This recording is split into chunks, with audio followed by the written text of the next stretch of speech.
नमस्कार, मैं प्रदीप यादव। दोस्तों, आज हम आपके सामने 5 ऐसे टेलीविजन्स के नाम बताने जा रहे हैं जो आप देखकर आपको पता चल जाएगा कि बी एंड डी कौन कौन है और इस देश की जो गोदी मीडिया है वो पत्रकारिता कम चाटुकारिता कैसे करती हुई नज़र आती है।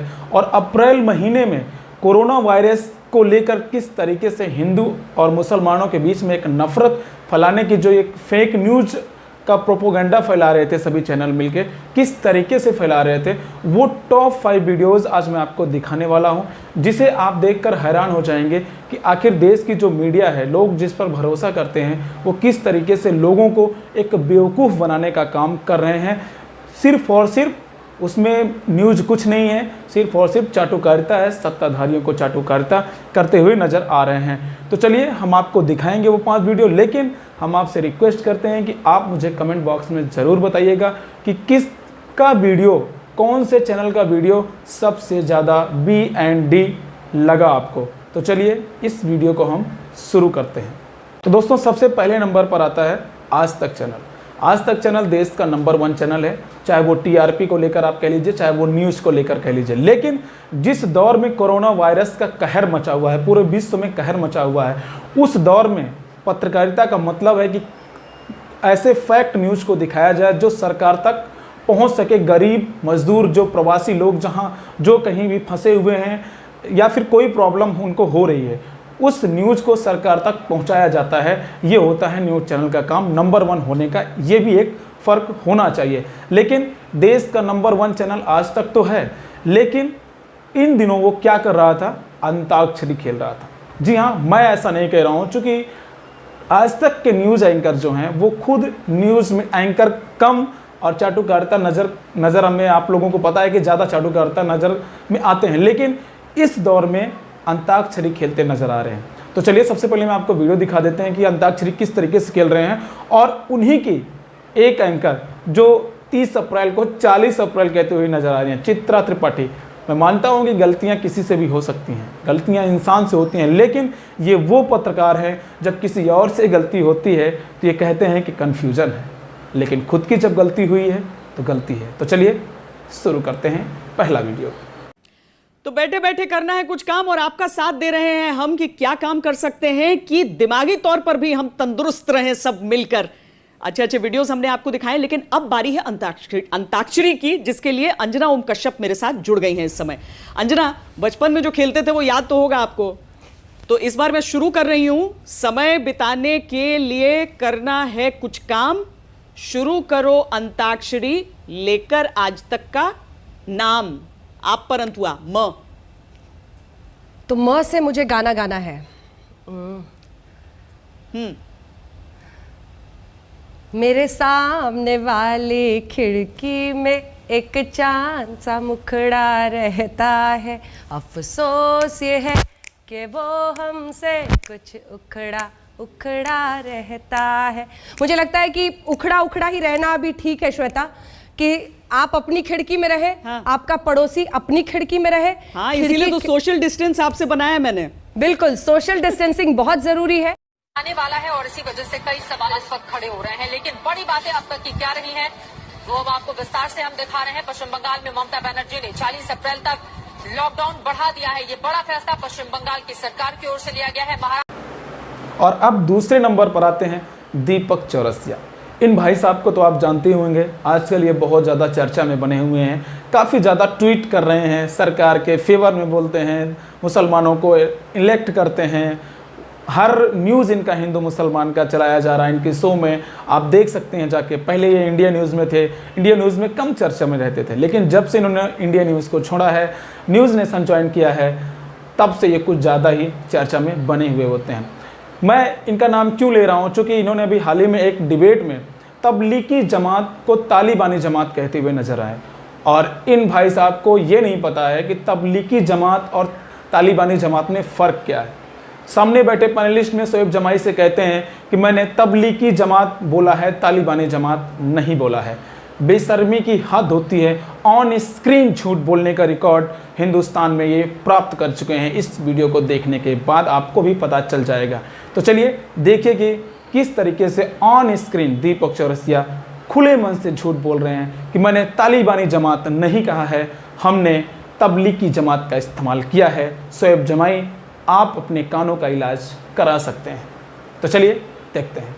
में जुड़ेंगे मुशर्रफ अली खान साहब जो कि स्पोक्स पर्सन है तालिबानी जमात के। मेरे साथ मुजाहिर रहमान साहब जुड़ेंगे, ये भी मेंबर है तालिबानी जमात के। क्या है कि राष्ट्र की मुख्य धारा के साथ कुछ लोग चलना ही नहीं चाहते, ऐसा क्यों शोएब जमाई, बताइए। दीपक जी, आपने तबलीगी जमात को तालिबानी जमात जानबूझ के कहा है या गलती से कहा है? नहीं, मैंने नहीं कहा, माफ कीजिएगा, हमने इस शब्द का इस्तेमाल नहीं किया। शोएब जमाई, मेरे मुंह में शब्द झूठ मेरा कई बार इच्छा करती है, झूठ सुनने से अच्छा धरती फट जाए और मैं समा जाऊं उसके अंदर। शब्द मत डालिए, अगर मेरे मुंह में शब्द डलवाएंगे तो दिक्कत होगी। और मैं आपको साफ साफ बोल दूं, मैंने तालिबानी जमात शब्द का इस्तेमाल नहीं किया है। और अब तीसरे नंबर पर आती हैं रोमाना, जो एबीपी की न्यूज़ एंकर हैं। और ये मोहतरमा ने जो काम किया है वो मैं आपको दिखाऊंगा वीडियो में, लेकिन मैं थोड़ा सा आपको बताना चाहता हूँ। ये मोहतरमा हाथों की क्लैपिंग को काउंट करती हैं कि आदरणीय देश के प्रधानमंत्री ने देश को संबोधित करते वक्त कितनी बार हाथ जोड़े हैं देश के सामने। और हाथ जोड़ने का क्या प्रक्रिया हो सकती है शायद देश के प्रधानमंत्री को नहीं पता है, लेकिन इन मोहतरमा को पता है कि हाथ जोड़कर वो क्या दर्शाना चाहते हैं कि लॉकडाउन बढ़ेगा नहीं बढ़ेगा। जब देश के प्रधानमंत्री लॉकडाउन के बारे में स्पीच दे रहे थे देश के सामने, तो ये क्लैपिंग को काउंट कर रही थी, कितनी बार हाथ को जोड़ा जा रहा है उस चीज़ को ये काउंट कर रही थी। और दूसरी बात मैं आपको बताना चाहता हूँ कि जो पालघर में घटना हुई थी, एबीपी न्यूज़ के रिपोर्टर द्वारा कुछ गलत अफवाह फैलाई गई थी, ये सच्चाई है। और किस तरीके से टेलीविज़न के सारे गोदी मीडिया चैनल हैं, किस तरीके से उसे कवर किया, हिंदू मुसलमान का रुख देने की कोशिश की गई, आप लोगों ने देखा होगा। मैं चाहता हूं कि अब इस रोमाना मोहतरमा की जो हाथ जोड़ने का जो प्रक्रिया इन्होंने काउंट किया है, हमें लगता है कि आप लोगों को भी देखना चाहिए। तो चलिए इन मोहतरमा की भी एक कला देख ही लेते हैं। देखिए ना, ये 7 बार देश को जब संबोधित कर रहे थे प्रधानमंत्री नरेंद्र मोदी, तो उन्होंने हाथ जोड़े। वो बार बार देश से यही कह रहे हैं, मैं समझ रहा हूं। पूछ रहे हैं कि अगर ये सब घर जाने के लिए निकले थे तो इनके पास सामान क्यों नहीं था? अब ऐसा कैसे हो सकता है कि वो वहां पहुंचे लेकिन अपना सामान लेकर नहीं पहुंचे हैं? क्या लॉकडाउन में देश के खिलाफ कोई बड़ी साजिश रची जा रही है? मुंबई का बांद्रा स्टेशन हंगामा क्या इसी साजिश का नतीजा था? क्या बांद्रा की भीड़ को किसी साजिश के तहत इकट्ठा किया गया था? This is a conspiracy. There is a plot here. There is a definite design. आप भी पूछेंगे इतने लोग यहाँ कैसे पहुंचे, इन्हें किसने बुलाया, ये कौन थे? अगर इसके पीछे कोई साजिश थी, कोई प्लानिंग थी, तो इंटेलिजेंस क्या कर रही थी? It's almost certain now that these individuals were coached into coming out there to violate the lockdown. Was this organic or was this organized? कौन उकसा रहा है और क्या षड्यंत्र है, क्या कॉन्स्पिरेसी है? No luggage in the hands of the migrant labourers. The station they came to have really hardly any trains going to Bihar and Uttar Pradesh. So where are they coming from and what is the conspiracy? Isn't that the most basic question to ask at this point in time? सवाल ये भी है कि आखिर ये भीड़ मस्जिद के पास ही क्यों इकट्ठा हुई? क्या कुछ स्थानीय लोगों ने इन लोगों को भड़काने की कोशिश की? क्या किसी खास वर्ग से ताल्लुक रखने वाले लोगों ने इस भीड़ को भड़काया था? आप पूछेंगे इतने सारे लोग कैसे पहुंच गए? इनमें से ज्यादातर लोग पश्चिम बंगाल के मालदा के मजदूर हैं जो मुंबई में काम करते हैं। इन्हें व्हाट्सएप मैसेज भेजकर ये बताया गया था कि आज शाम 4 बजे जामा मस्जिद के सामने इकट्ठे हो जाए। कि मुंबई के बांद्रा में मस्जिद के पास किसने भीड़ जुटाई? लॉकडाउन में हर भीड़ मस्जिद के पास ही क्यों जुटती है?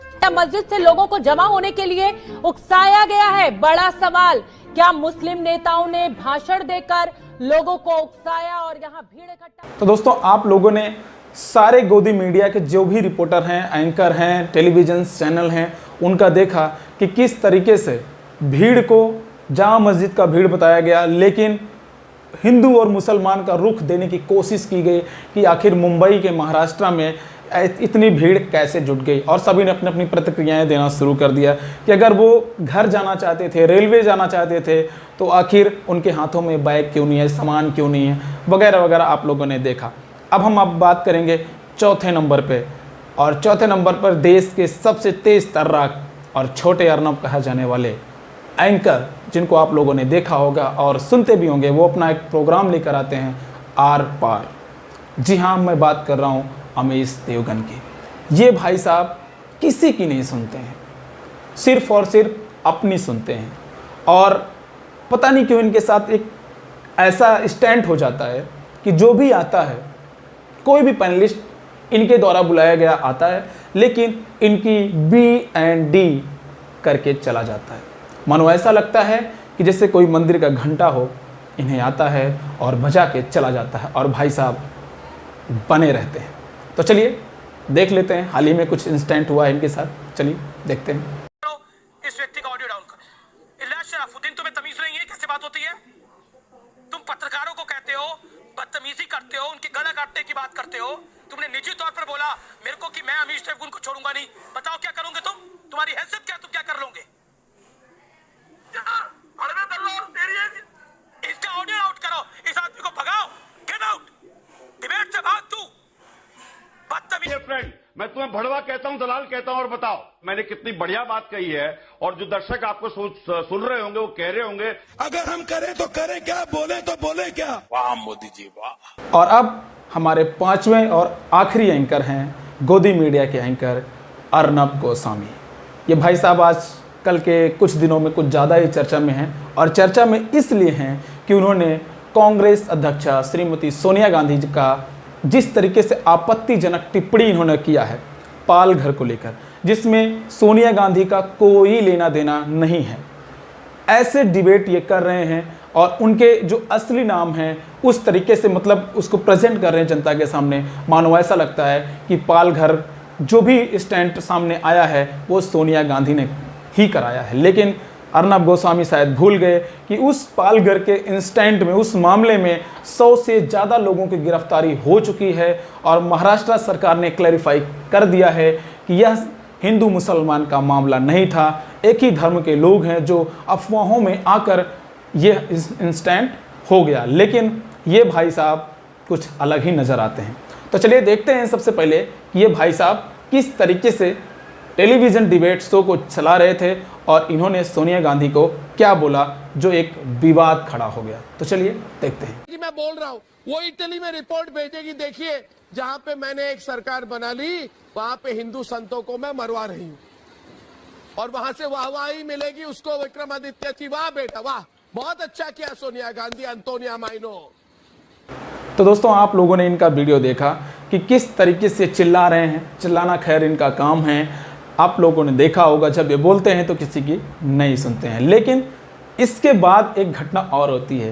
ये भाई साहब न्यूज़ रूम से घर जा रहे होते हैं अपने ड्राइवर के साथ, साथ में इनकी पत्नी होती हैं, और रास्ते में गाड़ी सवार, मोटरसाइकिल सवार 2 लोग आते हैं और इनके गाड़ी पर स्याही फेंकते हैं, और उसके बाद वो लोग शीशा तोड़ने की कोशिश करते हैं अर्नब गोस्वामी की। जब इनके बॉडीगार्ड उनको पकड़ लेते हैं तो उनसे पूछताछ होती है, और वो लोग बताते हैं कि हमें हाई कमांड ने भेजा है, सोनिया गांधी जी ने भेजा है आपको मारने के लिए। क्या नज़ारा है, सोनिया गांधी ने भेजा है, ऐसा एक प्रोपोगंडा फैलाते हैं और एक वीडियो बनाते हैं। लेकिन उससे पहले इन पर कम से कम 200 से ज़्यादा FIR दर्ज हो जाते हैं ऑल ओवर इंडिया में, और उन्हीं के कारण इन्हें 12 घंटों पूछताछ चलती है। लेकिन भाई साहब नहीं सुधरने वाले हैं। चूँकि इसलिए नहीं सुधरने वाले हैं कि इस इंस्टेंट के बाद लोगों को पता चल गया है कि भाई साहब किसके संरक्षण में हैं, और इनके बचाव में पूरी की पूरी पार्टी खड़ी है।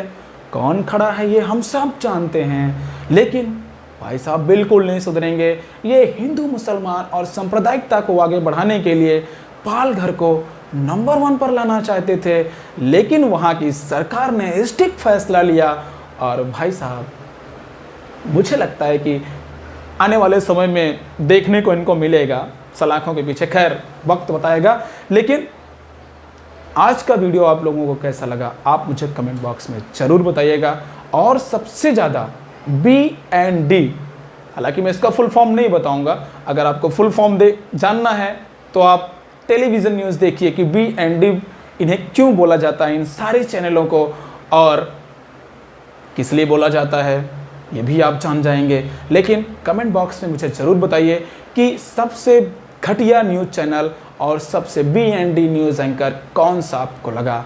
और चलिए अब हम मिलते हैं अपने नेक्स्ट इन्फॉर्मेटिव वीडियो में, तब तक के लिए मुझे दीजिए इजाज़त। नमस्कार।